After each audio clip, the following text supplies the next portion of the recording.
Bienvenue sur Africa 24 dans cette nouvelle édition du Non-Stop Info. Voici les titres de l'actualité. La campagne électorale en vue des élections législatives béninoises du 28 avril a démarré sans engouement. Ces scrutins restent décriés à cause de la non-participation de l'opposition.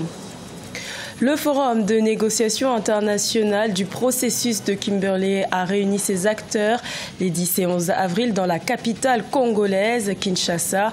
Un rendez-vous pour lutter contre le trafic de diamants dans la région. Et un papier, un stylo, un micro, voilà comment décrire le slam en quelques mots. Cette poésie orale fait de plus en plus d'adeptes. Nous irons à la rencontre de l'artiste burkinabé Malika qui a choisi cet art oratoire comme tribune d'expression. Le Bénin se prépare en vue des élections législatives. La campagne électorale a été lancée le 12 avril, mais elle reste timide. Une grande partie de la classe politique béninoise la considère sans véritable enjeu puisque ces élections du 28 avril ne connaîtront pas la participation de l'opposition. Reportage de notre correspondant Leftionou. La campagne électorale pour le compte des législatives du 28 avril 2019 au Bénin a débuté vendredi 12 avril. Cotonou, la capitale économique du pays, est aux couleurs des logos des deux partis prônés par le chef d'État Patrice Talon, seule formation en lice pour ces élections. Cette campagne électorale se déroule dans un contexte sociopolitique tendu, marqué par l'exclusion des partis de l'opposition de ces joutes électorales. On ne sait même pas dans quel pays nous sommes actuellement. On ne fait que voir parfois des chars circuler dessus, mais on ne comprend rien de tout. Pourquoi nous irons encore à l'élection, sachant bien qu'il y a deux partis, c'est la partie du président Talon qui veut aller aux élections. Moi, mon point de vue, je n'irai pas. C'est honteux. Et je voudrais profiter de cette occasion pour dire bravo à certains présidents qui ont eu la chance de gérer ce pays. L'absence de l'opposition à ces élections est due à la non-délivrance du certificat de conformité à la nouvelle charte politique. Une pièce qui ne figure pas dans la loi électorale, mais exigée par la Cour constitutionnelle le 1er février 2019. À cela s'ajoute la non-délivrance de quitus fiscaux à certains candidats. Ça, c'est notre démocratie. Selon moi, ça. Moi, je ne suis pas contre le président. Mais il a qu'à tout faire pour que toute partie politique n'a qu'à y aller. Point. C'est tout mon point de vue, ça. Il travaille, je le connais qu'il travaille. Même s'il y a de bonnes ambitions à faire, il a qu'à tout faire pour que les autres partis aillent aux élections, c'est tout. La campagne électorale prendra fin le 26 avril 2019. Des défilés de chars et blindés sont enregistrés dans les grandes villes du pays. À l'occasion d'un entretien télévisé jeudi 11 avril 2019, le chef d'État Patrice Talon a estimé qu'il n'y a pas d'impasse politique et que les législatives se tiendront effectivement le 28 avril 2019. Le nouveau gouvernement sénégalais nommé le 7 avril ne fait pas l'unanimité. La nomination de Cheikh Oumar Anne au poste de ministre de l'enseignement supérieur parmi les 32 ministres désignés est décrié. Son nom serait plusieurs fois cité dans des affaires de mauvaise gestion. Reportage de notre correspondant Ella Djanjai.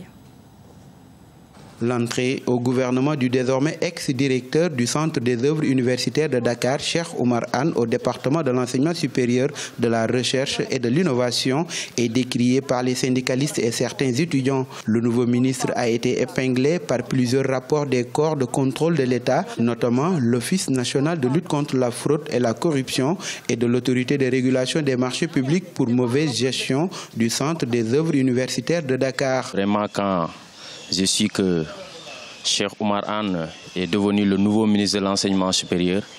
Vraiment, j'ai appris cette information avec un cœur meurtri. Et quand un responsable public est épinglé pour mauvaise gestion par un corps de contrôle, le minimum c'est qu'on ne promeut pas ce responsable-là. Ça, c'est le commentaire et l'appréciation que l'on fait. Le minimum, c'est qu'on attend qu'au moins une enquête indépendante blanchisse ce responsable-là des fautes présumées de mauvaise gestion qui sont portées à son encontre. À l'UCAD, ce n'est pas tous les étudiants qui contestent le nouveau ministre Cheikh Oumar Anne. Selon certains, le professeur Cheikh Oumar Anne est apte à diriger le département que lui a confié le président de la République, Macky Sall. Nous sommes convaincus que le choix du président a été très bien réfléchi. Donc Cheikh Oumar Anne peut gérer plus qu'un ministère, surtout un ministère de l'enseignement supérieur. Le nouveau ministre de l'Enseignement supérieur doit désormais faire face aux différentes revendications, que ce soit l'achèvement de toutes les infrastructures universitaires, le financement adéquat de la recherche, le recrutement d'au moins 500 enseignants-chercheurs par an et l'augmentation des budgets des universités. Depuis 19 ans maintenant, plusieurs représentants de pays producteurs de diamants, des industriels ainsi que des membres de la société civile sont réunis autour du processus de Kimberley. Objectif, lutter contre le trafic et l'exploitation non autorisée de diamants dans la région d'Afrique centrale. Ils étaient réunis les 10 et 11 avril à Kinshasa, en République démocratique du Congo. Reportage de notre correspondant Jacques Mboka. Lutter contre les trafics de diamants frauduleux et décents, jeter des bases pour une solide organisation du secteur artisanal. Un état des lieux du processus de Kimberley dans les pays de l'Afrique centrale a constitué le leitmotiv de la rencontre de 2 jours du 10 au 11 avril entre les experts de la République du Congo, de l'Angola, de la République centrafricaine, du Cameroun et de la République démocratique du Congo, hôte de ces assises. Nous disons que, outre que les diamants, les artisanaux, qu'est-ce qu'ils vont devenir si le diamant n'existe plus? Il faut que l'exploitation actuelle soit pour nous l'outil d'investissement pour transformer la vie de nos peuples respectifs. Plusieurs autres pays, membres du processus de Kimberley, ont apporté leur expertise à cette initiative de coopération régionale en Afrique centrale pour une traçabilité du diamant produit dans la région. Dans ces secteurs dominés par les pratiques artisanales, le Conseil mondial des diamants salue les recommandations, notamment celle de la prise en compte des défis inhérents à la production artisanale. Donc le Conseil mondial du diamant est ravi. Tout d'abord, de voir que l'industrie du diamant, la chaîne de l'industrie du diamant est prise en compte, c'est-à-dire que l'aspect artisanal de la production du diamant est pris en compte. Outre l'attention accordée à l'exploitation artisanale du diamant, l'atelier du processus de Kimberley sur la coopération régionale en Afrique centrale a par ailleurs insisté sur l'identification des réseaux mafieux, l'objectif étant de mettre en place un système de détection des acheteurs et négociants suspects. Au Nigeria, il y a un endroit où le taux de naissance des jumeaux est environ 4 fois plus élevé que dans le reste dans le monde. C'est dans la ville d'Igbo-Ora, au sud-ouest du pays. Chacun y va de sa théorie pour expliquer ce surprenant phénomène. Plus de détails avec Marie-Colette Babasagana. Bienvenue à Igbo-Ora, ville du sud-ouest du Nigeria, surnommée l'énigmatique ville des jumeaux. Des enfants rangés et alignés par paire, avec des visages identiques, se comptent par centaines.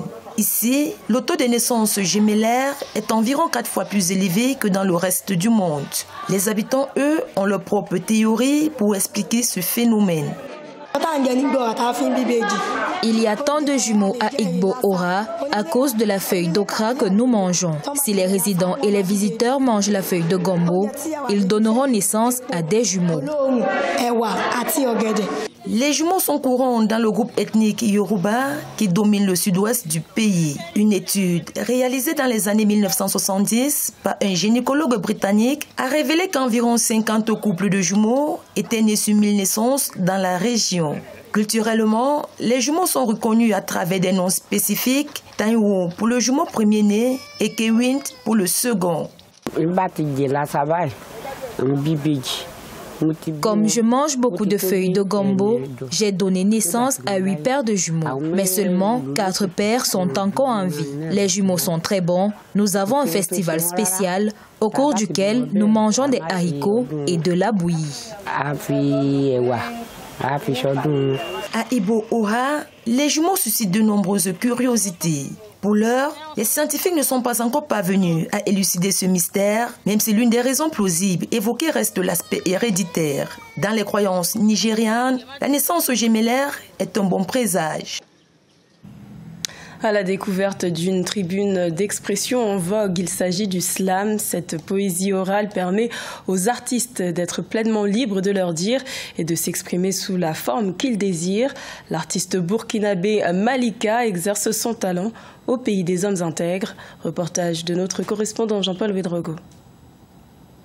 Le slam séduit de plus en plus de jeunes à travers le continent, eu égard aux différents messages véhiculés. Des cadres d'expression confèrent à ce genre musical une place de choix aux amateurs. Certains d'entre eux en ont fait un métier, à l'image de la slameuse burkinabé Malika Ouattara, connue sous le nom de Malika la slameuse. Révélée au public en la faveur d'un concours sur la citoyenneté en 2012, Malika a sorti son premier album Slamazone en janvier 2016.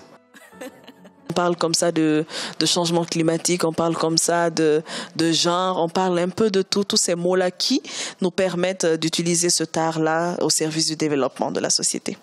L'album Slamazone a valu à Malika d'être lauréate du Koundé de la Révélation en avril 2016. La Slamazone espère fédérer et conscientiser la jeunesse africaine à travers ses textes accompagnés d'instruments africains. C'était inconcevable qu'une femme musulmane puisse être artiste. Donc il fallait se prouver à soi-même que l'on peut le faire et prouver aux autres que l'on peut être artiste tout en gardant certaines valeurs.